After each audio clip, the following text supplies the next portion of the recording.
That is such an amazing sound. Paul, that is the sound of spring. It is spring. The hummingbirds have arrived, along with their friends, the orioles. Oh, I love this store. We are at the Urban Nature store here in Ancaster. Got a bunch of different locations, but we're in the Ancaster location today. And we are showcasing everything there is for orioles as well as hummingbirds, because 'tis the season. It is, and I saw my first hummingbird on Wednesday. He had just arrived. He was feeding frenziedly away to build up his energy after the long migration. I bet. Now, they travel alone?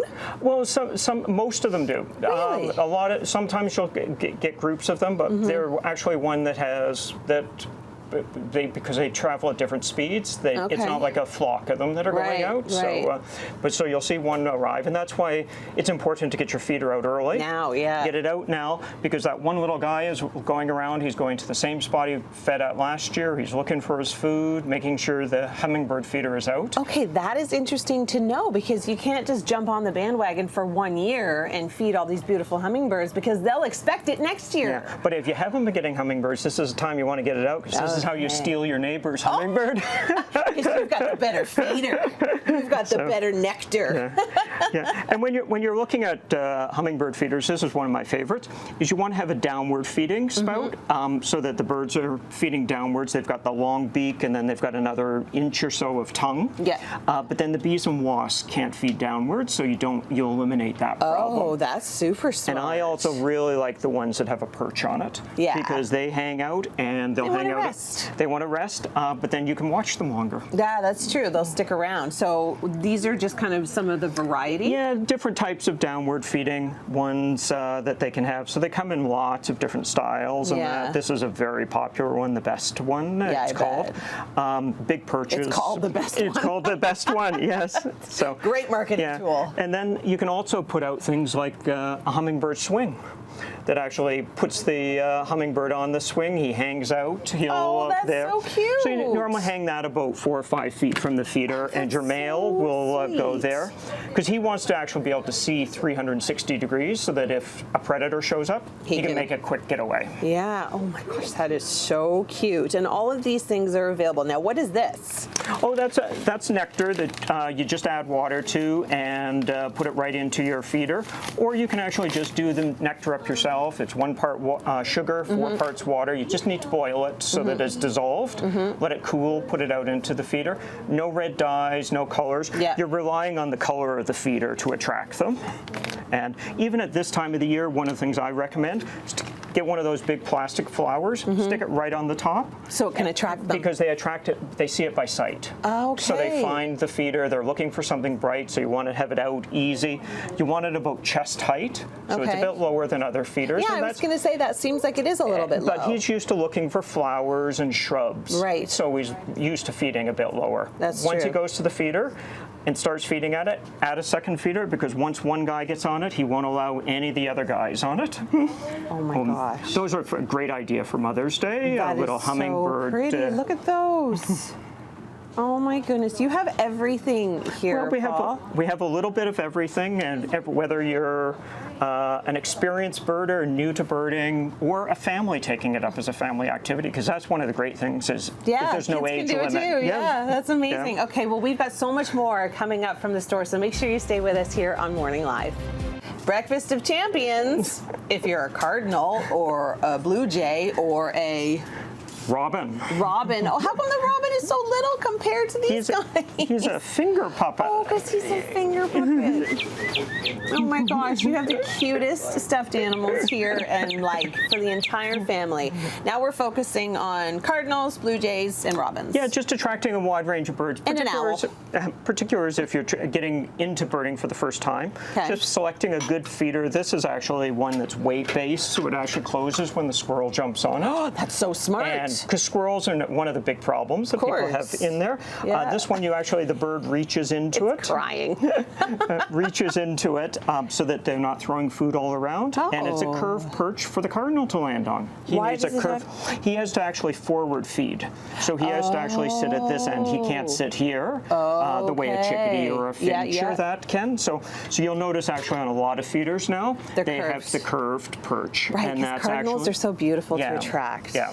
And one of the things with cardinals is, even though he's a big bird, he's often scared. If it's a really busy feeder, what you may want to do is put a separate feeder up just for the cardinal and his wife or girlfriend. We're not sure the status. But even something like this, which is an open feeder, he loves this. And what I do in my backyard is I just put safflower in it. What's that? And safflower, it's a Canadian-grown seed. Yeah. And it's a very rich in nutrients for them, but it has a very thick, crunchy shell. So the other birds prefer easier ones to get into. Cardinal loves it. But two that can't eat that are squirrels, because they get a bitter taste. So it keeps them out of the feeder. And also grackles, when you get a whole gang of grackles coming. What are grackles? They look like small crows. They're dark little black ones, Yeah, with a bit of a blue color on them. And it's normally always a gang of them. They travel in a gang. But they're a very smart bird, but they have a very long pointy beak. So when people get them, I recommend switching to safflower for 2 or 3 days. And then they'll beat it. And then they'll beat it. Yeah. What's this one? This is sunflower hearts, and this is our most popular one because it has no shells in it. The birds eat 100% of it, so you don't get anything falling to the ground. That's nice. And you don't need to clean up around it or anything. And all the birds love that. And this is mealworms, and it's a nice crunchy snack. I'm gonna put my hand in that one. We generally only don't recommend that for people to consume. No. But I can tell you that a lot of the birds love it. It gives them the extra protein at this time of the year, when particular for mommy birds. But robins go crazy over it if you just put some on the ground or you put it in a little suet cage on the ground. Now, what about squirrels? Will they eat that? They'll eat it, but they'll go for the seed first. Yeah. And they're a bit fussy, as you can well imagine. Yeah. But there's traditional feeders you can put seed into. You can also put out things like this, which is cool. A cylinder, and you can actually see all the insects that are in there already. Oh yeah, that is very buggy. Yeah, and so woodpeckers just go crazy for this. Really? Because they love insects. They can peck away at it. They can get them out. Yeah. They like the nuts as well in there. Yeah, and they like that it's a bit harder for their beak. Yeah. That's so cool. Okay, so if you need feed of any kind, Urban Nature Store is where to find it. Paul's got all the great advice. We've got so much more coming up from the store in just a few moments, but for now, I'll send things back inside studio. Mother's Day is right around the corner, and what a place to shop for mom. Paul, you really do have a little bit of everything for everyone in this store. Yeah, we try to really focus on getting something interested for anyone in the family that comes in, whether it's grandma, the kids, dad, or mom. But with Mother's Day coming up very quickly, we've got lots of gifts in for mom. Everything from your thank you to mom, a little notebook. I used to actually give my mom one of those about 3 or 4 days before Mother's Day, and then gave her Mother's Day gift every year. Artistic tea towels. They play up on the nature theme and the birds, and lots of jewelry. These ones are actually unique because they're actually nature themed, because they're made out of recycled breakfast cereal boxes. Oh, that is so cool. It's a husband and wife team that does them, and they do a fabulous job. And a lot of times each bird, so this one would be the male oriole and the female oriole and that. And then also lots of artistic birdhouses. Do birds actually use birdhouses? Yeah, well, about 30% of the birds in our area will use a human-built house. But there are sometimes they'll decorate it, and then they won't use it. Like a wren. A wren, for example, the male home design. The male has to build it. Okay. He has to decorate it, but he has to do 3 of them. And then she comes along and gets to pick the one that she loves. Oh, that's amazing! So it's like one of those TV decorating shows. It totally is. Yeah. Love it, list it, or hate it. Exactly. That's brilliant. And of course, socks. These are my favorite. Best mom ever. Yeah, and those are actually made out of bamboo, so they're nature friendly. I love these. It's a maple candle. It comes out of Quebec, and it smells just like a can of maple syrup. I could put that on my pancakes. That is incredible. And the natural beeswax one. This is my favorite smell. Mm-hmm. And once again, it's another local artisan that makes those for us.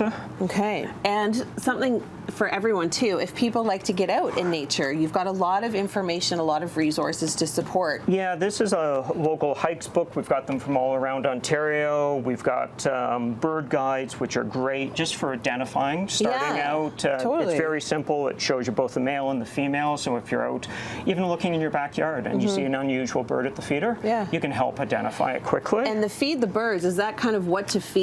This is an excellent book. It's like a cookbook for birds. It's a cookbook, like but the photography in it is amazing.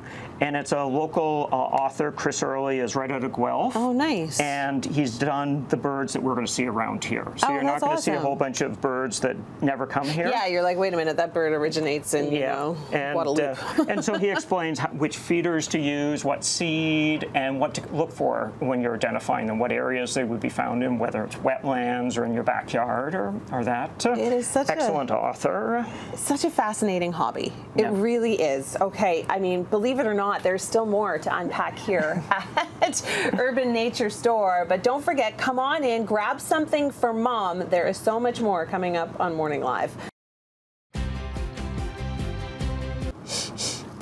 You, Paul, I think you and I could have our own kids show at this point. I really do. I think we could moonlight in children's programming with these puppets. These are so cute. Yeah, and they're lifelike, and like creepy lifelike. Almost. Like if I didn't know any better, you'd be holding a beaver in your arms. So, but one of the things that we do in the store is we try to focus on activities that families can do together. Yeah, I love that. So that kids get off their cell phones and off the computer, off their devices. and they go out and they do something, or they explore, or that. Like we have got build kits for bat houses or bird houses, and so the kids can build it, and then they can hang it out, and they can actually see birds interacting with what they did. Yeah, and they're more inclined to be involved if they get their hands dirty. Yeah, and then there are lots of other things that, so if parents want to get their kids involved, it's just how a little guide for, cute. And this is Chris Early, again, the author from Guelph, that has done this up for kids. Bird puzzles, games, outdoor activities, anything where the kids are actually getting involved with nature and understanding it, and finger puppets. These are hilarious. Raccoons and squirrels and even the red squirrel. For so many reasons. There. And then the other great activity for them is just going out for a walk and getting them even just a very basic pair of binoculars. Those are the cutest things ever. And they're designed to look like the bigger ones that Mom or Dad are going to be carrying, but the kids can actually use them. They can identify the birds or spot the birds. Cute. And that's where the guides come in really helpful, because they can actually then quickly go through it, and the parents can say, okay, so that's the male and that's the female, and that's awesome. They can understand that. But we've got lots of things like bird matching games where the family can play together, identifying cards, and then what is this? This is actually for looking at insects or bugs or that. Cool. So if you see an insect on a plant or that, the kids can get a close up, or they can use the big eye to stare at them.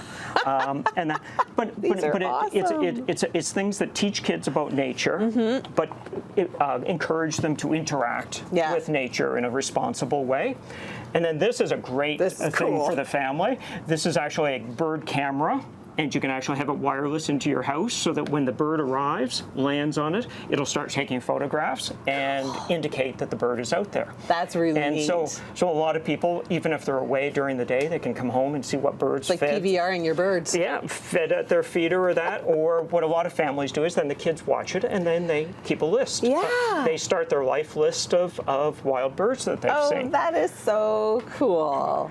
Well, Paul. And there are lots of other things, like this is a little fandex of birds where it's different than opening a book. Yeah, it's definitely. interactive for the cool. kids. And this too, Birdopoly. Oh yeah, there's great activity for the kids to play with the family. This is amazing. And they're learning about birds, whether it's loons or cardinals, and they're learning about their characteristics. But it's something the kids, families that play together, enjoy their company, and it's where the kids actually get away from that computer. It's true. I love it. I love more and more kids can get away from their computers, the more I love it. Yeah. Okay, thank you so much for having us. Oh, thank you for coming. Such an amazing time. So many gifts for mom. If you are just getting into birding or if you are a birding enthusiast, Urban Nature Store is the place to be here in Ancaster. And of course, we'll have all the information up on our website at chch.com.